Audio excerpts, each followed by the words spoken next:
কক্সবাজার সমুদ্র সৈকতে এদিক সেদিক চিপস ও বিস্কিটের প্যাকেট আর প্লাস্টিকের খালি বোতল চোখে পড়ে।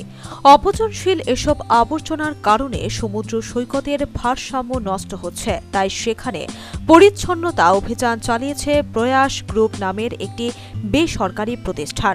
এতে অংশগ্রহণকারীরা পরিবেশের ভারসাম্য রক্ষার শপথ নেন। একই সঙ্গে অন্যান্যদেরও সৈকতে ময়লা না ফেলার বিষয়ে সচেতনতা বৃদ্ধির আহ্বান জানানো হয় প্রতিষ্ঠানের পক্ষ থেকে। শুক্রবার সকাল ৯টার দিকে কক্সবাজার সমুদ্র সৈকতের লাবণী পয়েন্টে পরিবেশ পরিচ্ছন্নতা অভিযান উদ্বোধন করেন প্রয়াস গ্রুপের ব্যবস্থাপনা পরিচালক প্রদ্যুৎ কুমার তালুকদার। এতে বিভিন্ন শ্রেণী পেশার মানুষ অংশ নেন। পরিচ্ছন্নতা অভিযান শেষে প্রয়াস গ্রুপের ব্যবস্থাপনা পরিচালক প্রদ্যুৎ কুমার তালুকদার বলেন, ব্যবসায়িক প্রসারের পাশাপাশি আমাদের সামাজিক দায়বদ্ধতাও রয়েছে। সামাজিক কর্মকাণ্ডের অঙ্গ হিসেবে পরিবেশের ভারসাম্য রক্ষার উদ্দেশ্যে সৈকতে পরিচ্ছন্নতা কার্যক্রম পরিচালনার উদ্যোগ নিয়েছি আমরা।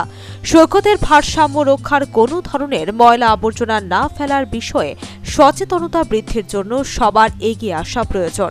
এ সময় আরও ছিলেন প্রতিষ্ঠানটির পরিচালক রূপক তালুকদার, উপমহাব্যবস্থাপক নাইম ইসলাম, আইন ও পরিচালনা বিভাগের প্রধান রেজাউল আহসান শেখদার। কক্সবাজার থেকে শাহিদ সিরাজের রিপোর্ট, নিউজ ভ্যানগার্ড।